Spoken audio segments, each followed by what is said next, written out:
Did you know that every narcissist carries within them a secret list of fears that can literally destroy them? Today, you'll discover the 9 most terrifying fears of a narcissist, the same fears you can use to finally reclaim your power. What you're about to hear could forever change the way you deal with toxic people in your life. Prepare yourself for a truth that may be brutal, but absolutely essential. Freud himself warned us about how deeply defense mechanisms are embedded in the human mind. But here's the shocking truth. The narcissist, this seemingly all-powerful manipulator, is actually one of the most frightened beings on the planet. That mask of confidence, that carefully orchestrated game, it's all a desperate attempt to hide their deepest terrors. When you were in a relationship with a narcissist, did you notice those moments? Those flashes of panic in their eyes when their control started to slip? Those explosions of rage when someone dared to question them? That wasn't confidence. That was pure, primitive fear. The narcissist lives in constant fear of having the truth about themselves discovered. They're like a con artist who knows their lies could be exposed at any moment. Their ego is a fragile house of cards, and any wind of criticism can knock it down. And that's exactly why, when you know their fears, you have real power over them. This isn't about revenge, it's about reclaiming your power, about understanding that this all-powerful manipulator has weak points they're desperately trying to hide. When you learn these fears, you'll never again be defenseless against narcissistic manipulation. Remember, knowledge is power, and power over a narcissist means freedom for you. Fear 1. Loss of trust. The narcissist is mortally afraid of the moment when people start not trusting them. Imagine, all their power is based on others believing their lies, their superiority, their infallibility. When that faith is shaken, their world begins to crumble. Do you remember those moments when they tried to convince you of their version of events? When they denied what you saw with your own eyes? That wasn't just an ordinary argument. That was their desperate fight to maintain control over your perception of reality. Research shows that narcissists tend toward manipulative behaviors precisely because, without the trust of others, they lose their source of power. When you start questioning their words, when you demand proof, when you stop blindly believing, their mask begins to fall. How to use this fear? Ask specific questions, demand facts, check their stories with other sources. Don't let your intuition be drowned out by their manipulation. When they feel they can no longer control what you believe, they'll panic. Their reaction will be predictable, either an outburst of indignation, "How dare you not trust me?" or more subtle manipulation. "It hurts me that you don't trust me. I thought we had something special." But you already know the truth. Their need to control your perception is proof of how much they fear discovery. And you're taking that control away from them. By the way, what city are you watching us from? I'm curious how far the truth about narcissists reaches, but this is just the beginning. The next fear you'll discover might shake you even more. Fear 2. Being laughed at. Have you ever seen a narcissist when someone laughed at them? It's a sight you won't forget. This person who can ruthlessly mock others, who uses sarcasm as a weapon, suddenly becomes as helpless as a child when humor is directed against them. The narcissist has skin as thin as paper when it comes to criticism in the form of jokes. They may be masters of irony at others' expense, but the slightest joking remark about them triggers a real emotional storm. Freud wrote about how our defense mechanisms protect us from painful truth. But the narcissist doesn't have that flexibility. Every joke at their expense is an attack on their idealized self-image. It's as if someone were showing them a mirror in which they see their true self, fragile, insecure, mortally terrified. Their reaction is always predictable, either icy silence, an attempt to regain control, or a disproportionate explosion of rage. They think, "How dare you laugh at me? Don't you know who I am?" But deep down they know that this laughter reveals the truth they're desperately trying to hide. How to use this fear. It's not about ridiculing or attacking. That would put you on their level. It's about not taking their pompous seriousness seriously. Don't laugh at their brilliant jokes at others' expense. Respond with light, intelligent humor to their attempts at impressing.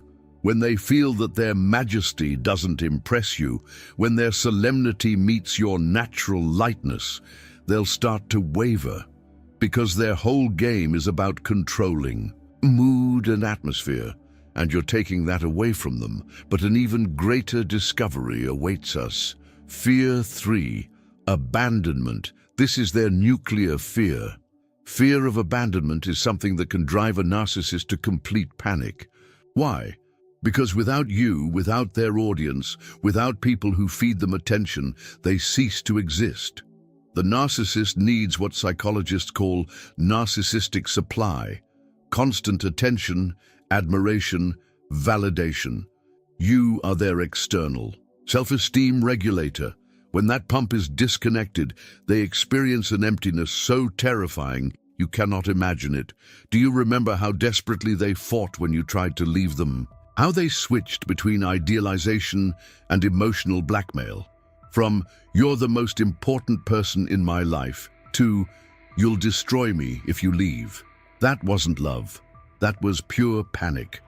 Dr. Judith Herman, in her research on trauma, showed how early experiences of abandonment can have a devastating impact on the ability to form stable bonds. The narcissist lives in constant fear of repeating that original pain.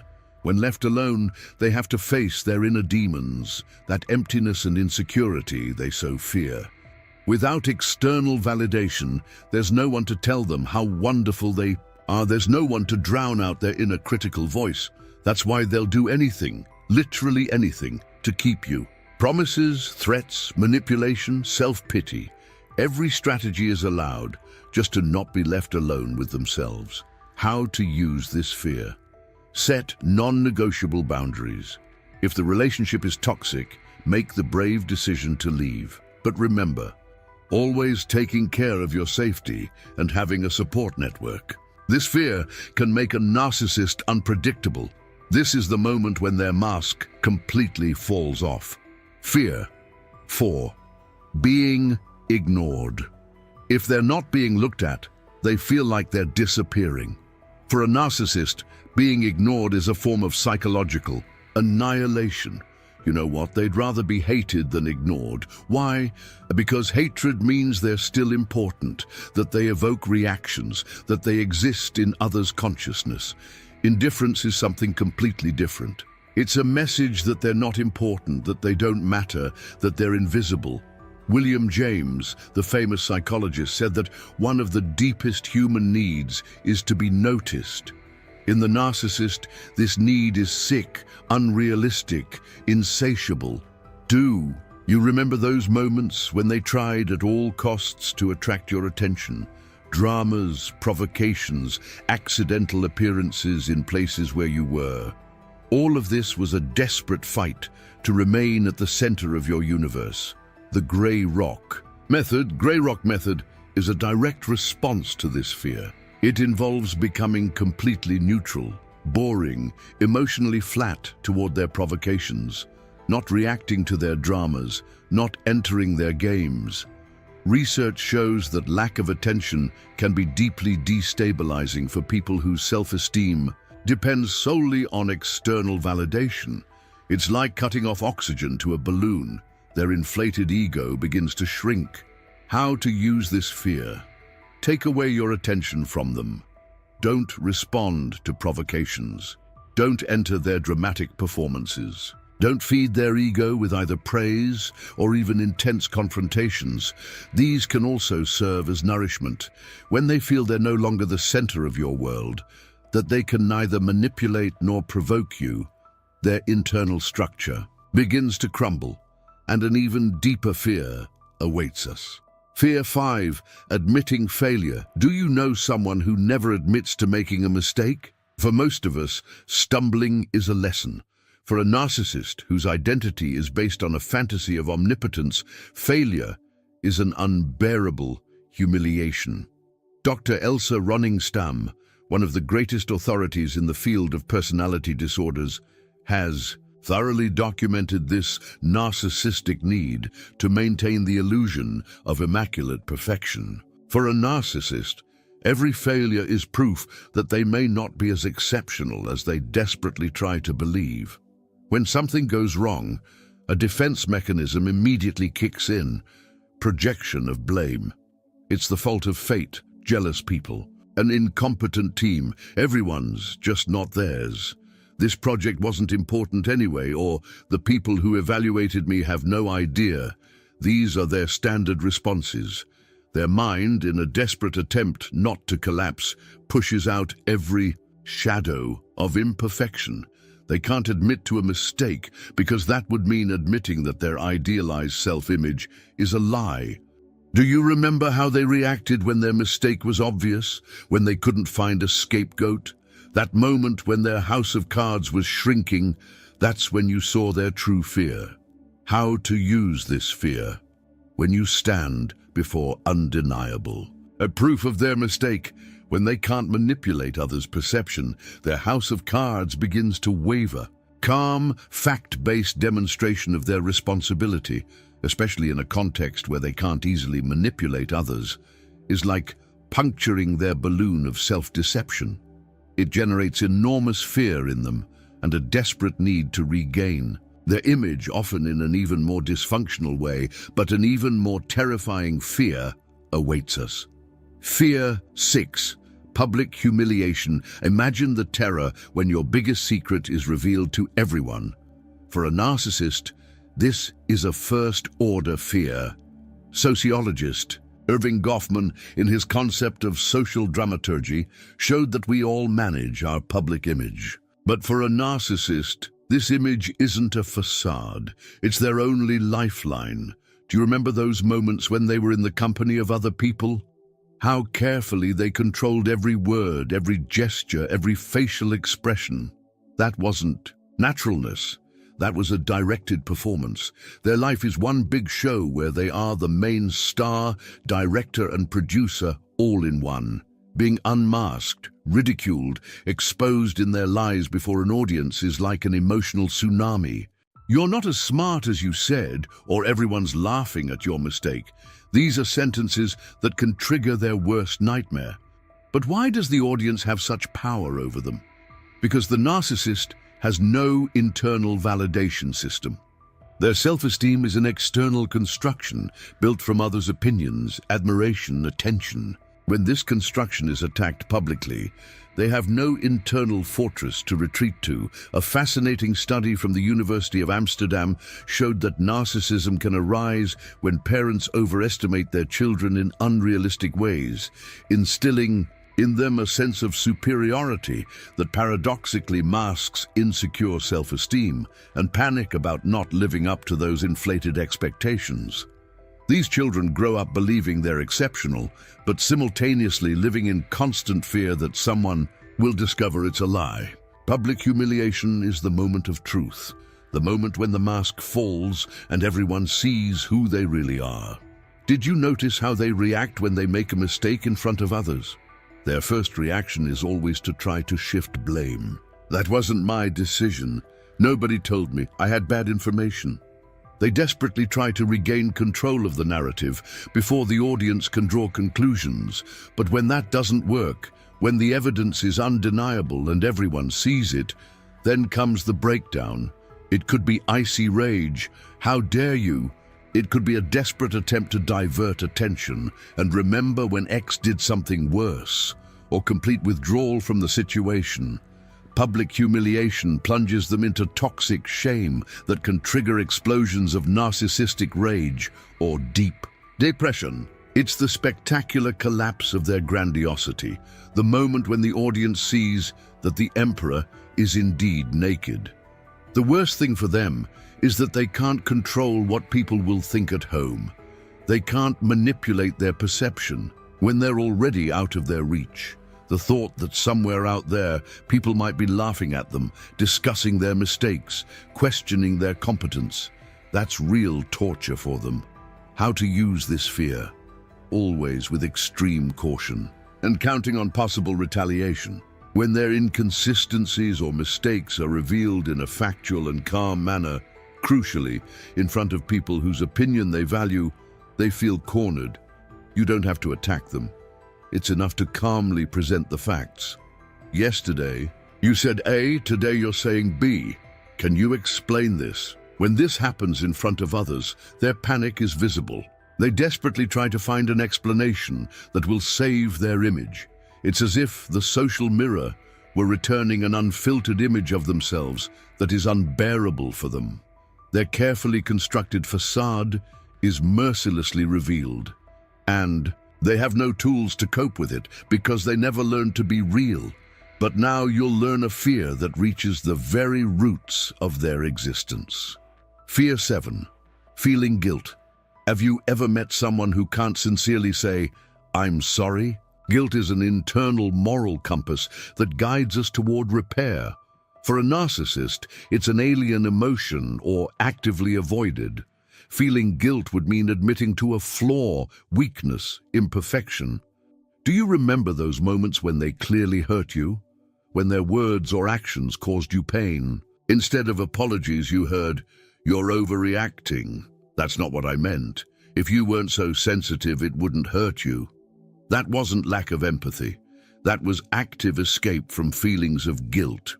Dr. Robert Hare, famous for his research on psychopathy, a disorder that in its most severe forms can overlap with malignant narcissism, emphasizes the characteristic absence of true guilt or remorse. This doesn't mean the narcissist doesn't know they did something wrong. They know. But it's intellectual knowledge, not emotional. Imagine having a broken alarm siren.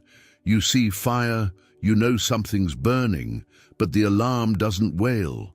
That's exactly how a narcissist's moral system works. They can notice damage, but they don't feel that alarm bell that normally makes us stop, think, and repair. They might grunt out, "Well, if you felt bad, that's your problem. I didn't do anything wrong." Or at best, "I'm sorry you took it that way," which still avoids responsibility. These are so-called non-apologies, words that sound like apologies, but are actually another form of attack. But why is guilt so impossible for them? Because feeling guilt would require them to look in the mirror and see themselves as someone who can do wrong. And that would mean the collapse of their grandiose image. It's much easier to convince themselves that you're the problem. Their difficulties, with deep empathy, make it impossible for them to connect with the suffering they cause. It's like trying to understand music while being deaf.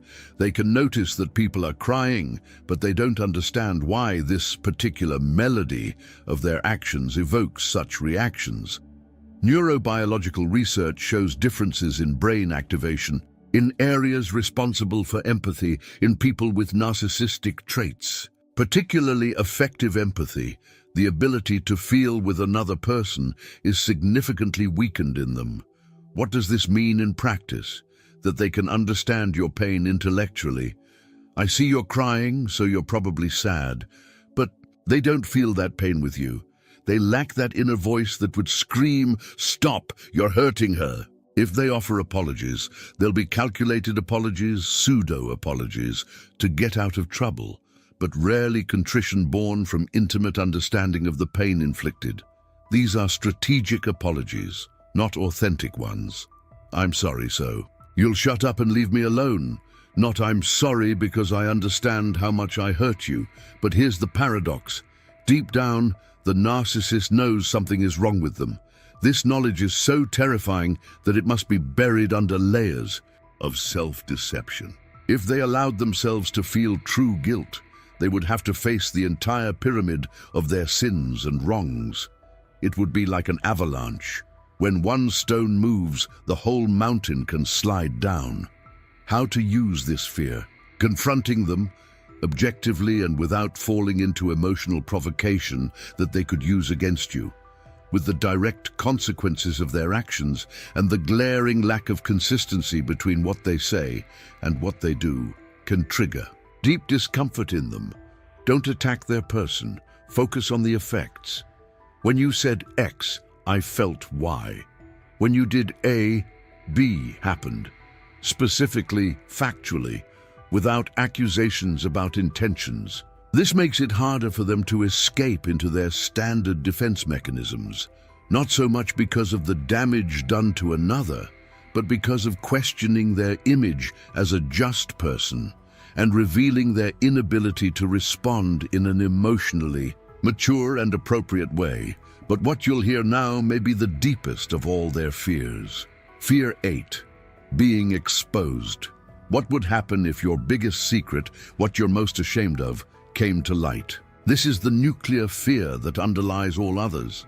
Panic about their true self, what they themselves perceive, though perhaps unconsciously, as defective, inadequate, or empty, being brutally discovered. Dr. Heinz Kohut, pioneer of self-psychology, described that the narcissist suffers from extremely unstable and sensitive self-esteem. They've built a facade, a false grandiose self, as a shield protecting against unbearable feelings of shame, insignificance, or envy. Paul Wink's 1990 study differentiated between more grandiose and exhibitionistic narcissism and more sensitive and covert narcissism, but both share this terror of revealing their internal flaws, though their external manifestations may be different. They may feel internal panic, thinking, if people knew what I'm really like, they'd leave me, or I must maintain this facade at all costs, otherwise I'll collapse. Their life is a constant performance to maintain this idealized image. That's why, when they feel someone might see through their armor, they enter a state of highest combat readiness. They often resort to projection as a primitive defense mechanism. They accuse others of their own flaws. They might say others are jealous, incompetent, lying, to divert attention and maintain uncertain control over their image. How to use this fear? When you confront them with their own inconsistencies, in an assertive and factual way, when you show them with facts that their narrative doesn't hold together or that their actions flagrantly contradict their idealized words, they feel like a magician whose tricks have all been discovered in the middle of the show. It's as if relentless light suddenly illuminated those dark and fragile parts they try so hard to keep in shadow. Fear 9. Rejection. This is the fundamental. Fear, the crack in the narcissist's armor. As John Bowlby taught us in his groundbreaking attachment theory, the need for connection and acceptance is vital. For a narcissist, rejection isn't just an ordinary inconvenience, it's symbolic annihilation. Imagine a person who has built their entire protective system around one basic need: being accepted, admired, needed. Now imagine that system suddenly collapsing, that people are leaving, that no one listens to their stories anymore, that they become invisible. Their self-esteem is a house of cards. They desperately need the wind of others' approval to blow in their direction. Imagine if someone told you, nobody wants you here, or your opinion means nothing. For them, this resonates with brutal intensity because it's their deepest fear, expressed aloud. Do you remember how they reacted when they felt rejected? Maybe not directly by you, but by someone whose opinion they valued. That transformation was terrifying. From a confident leader, they became unpredictable, aggressive, or strangely seductive and manipulative. Study published in the Journal of Personality and Social Psychology by Bushman and Baumeister in 1998 revealed how people with high narcissism responded with disproportionate aggression to criticism, much more than people with low levels of this trait. But this wasn't ordinary anger. This was a reaction to an existential threat. This shows us the extreme sensitivity of their ego to any signal of disapproval. That's why their behavior is calculated choreography designed to avoid contempt. They'll show themselves charming, adaptable, whatever it takes to maintain that dose of admiration. But deep down, they know it's a game, that their charm is a facade, that their love is a transaction. And they live in constant fear that people will discover this and leave. Because what remains when the last layer of makeup falls off? Their fear of rejection is so strong that they prefer toxic attention to no attention. That's why they can provoke arguments, create dramas, cause chaos, just to not be ignored. Negative attention is still attention. It still means they matter to someone, even if negatively, but be careful. If they sense that this source of fuel is running out, their reaction can be unpredictable. First, bombardment with compliments. I don't know what I'd do without you. You're essential in my life. These aren't words of love. These are words of desperation. It's a desperate attempt to regain your attention and validation. At this moment, they can promise you mountains and valleys, change, therapy, everything you want. But these aren't sincere promises. These are survival tactics. If that doesn't work, devaluation and slander may be their next card. I always knew you couldn't be trusted. Others think so too. This is no longer an attempt to keep you, it's an attempt to destroy your sense of self-worth so they feel better about their failure. This pattern repeats in every relationship they have. Idealization, I need you. Devaluation, you'll harm me. Rejection, I don't need you anymore. It's a cycle they can't break because they don't understand its mechanisms. Why is rejection so traumatic for them? Because they have no internal sense of self-worth. Their worth is the sum of external opinions. When these opinions are negative or when they're absent altogether, they're left with emptiness. And this emptiness is unbearable. A normal person can be sad about rejection, but knows they have internal worth independent of others' opinions. The narcissist doesn't have this internal anchor. For them, rejection is a literal statement that they have no value. That's why they fight so desperately for every relationship, even toxic ones. That's why they can't let go when someone wants to leave. This isn't love. This is survival instinct. The departure of an important person is like cutting their lifeline. This fear is so deep that they often sabotage their own relationships at the moment when they feel most vulnerable to rejection. They think, better I leave first before they reject me. It's an attempt to regain control over a situation that seems uncontrollable. Did you see this in your relationship?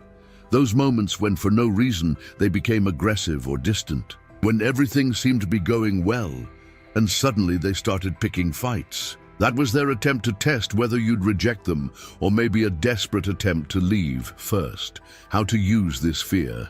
With the utmost caution and always from a position of self-protection, not revenge.